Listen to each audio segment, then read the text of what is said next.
How does Zelensky plan to end the war in 2025? Are Trump and Putin having secret phone calls? And what's the word on Kursk 2 months in? This is week 137 of Russia's full-scale invasion of Ukraine. I'm Anna Belokur, reporting to you from Kyiv, and I'll be taking you through the top 3 stories from Ukraine this week. On Wednesday, on a visit to Croatia, President Vladimir Zelensky said that the current battlefield situation calls for the choice for decisive action to end the war no later than in 2025, potentially foreshadowing the contents of his victory plan. The battlefield situation in question involves an ongoing, rapidly advancing Russian offensive in Kursk Oblast, where the town of Turets is at risk of falling as Russian troops gain control of more streets. This week was supposed to mark a major step in determining Ukraine's military and diplomatic strategy going forward, but things hit a roadblock.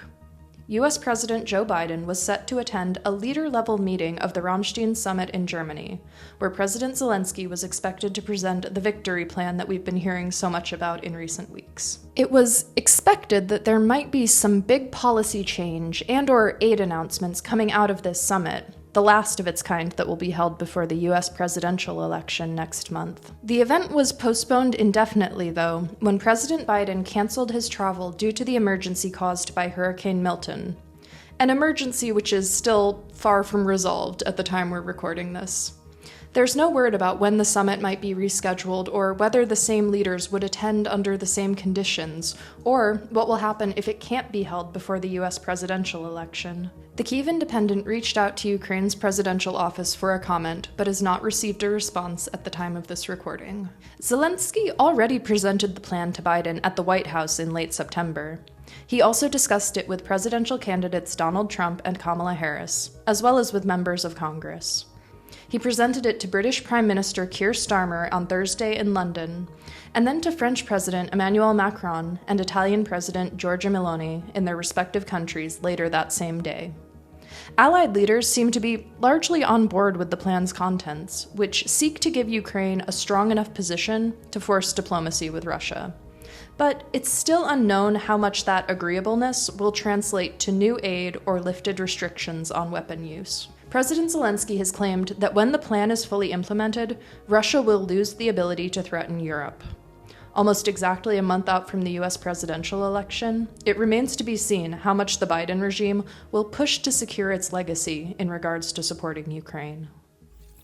Donald Trump might have maintained a personal relationship with Russian President Vladimir Putin since the end of Trump's presidential term in 2021. Two-time Pulitzer Prize-winning journalist Bob Woodward has a book coming out soon, and it contains several revelations about Trump, including that he allegedly held as many as 7 secret calls with Putin since 2021.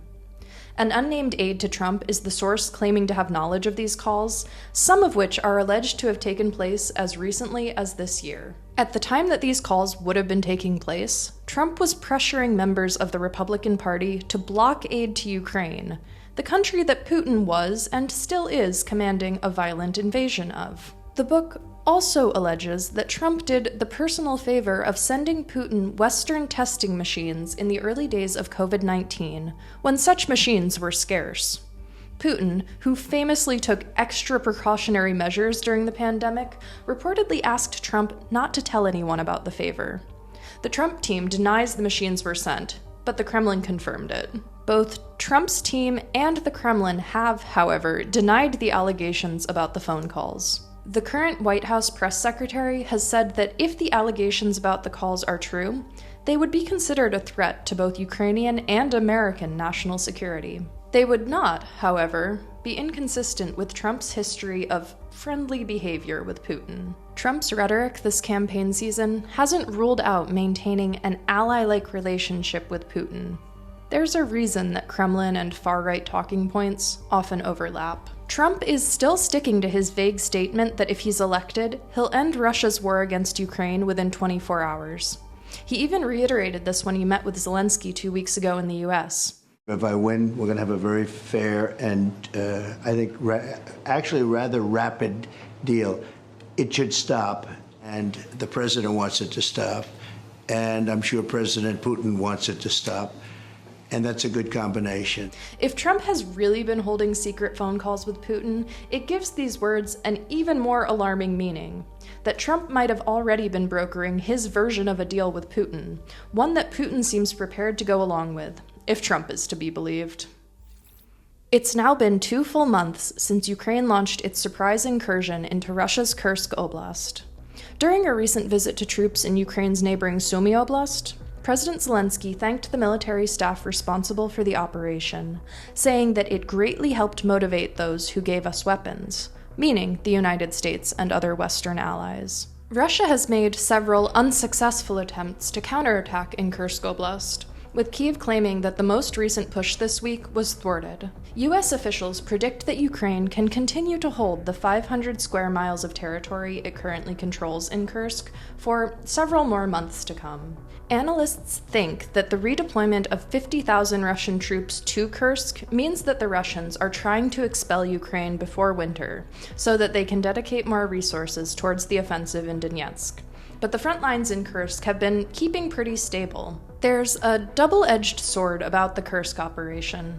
On the one hand, it embarrassed Moscow and made them seem incapable of defending their own land.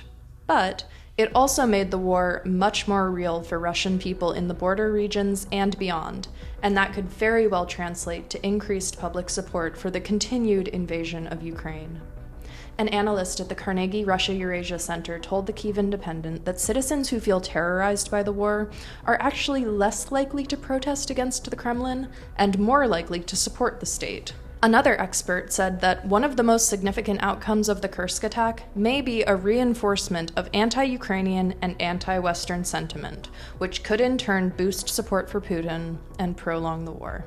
A poll by the independent Levada Center asking Russians whether they wanted the war to end quickly saw its results fall from 58% to 49% since the Kursk operation began. Although it's impossible to sympathize with Russia finally getting a taste of what it's been doing to Ukraine for years, one can see the ways in which invading Russian soil can be edited and repackaged by the Kremlin as the work of an aggressor, reinforcing Russia's propaganda narrative presenting Ukraine as a threat.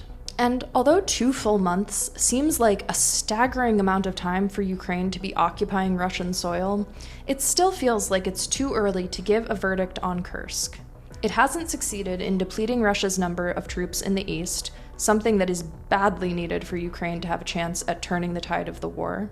But it has provided a much-needed boost at a point of low morale, and hopefully has checked some boxes that will lead to policy changes.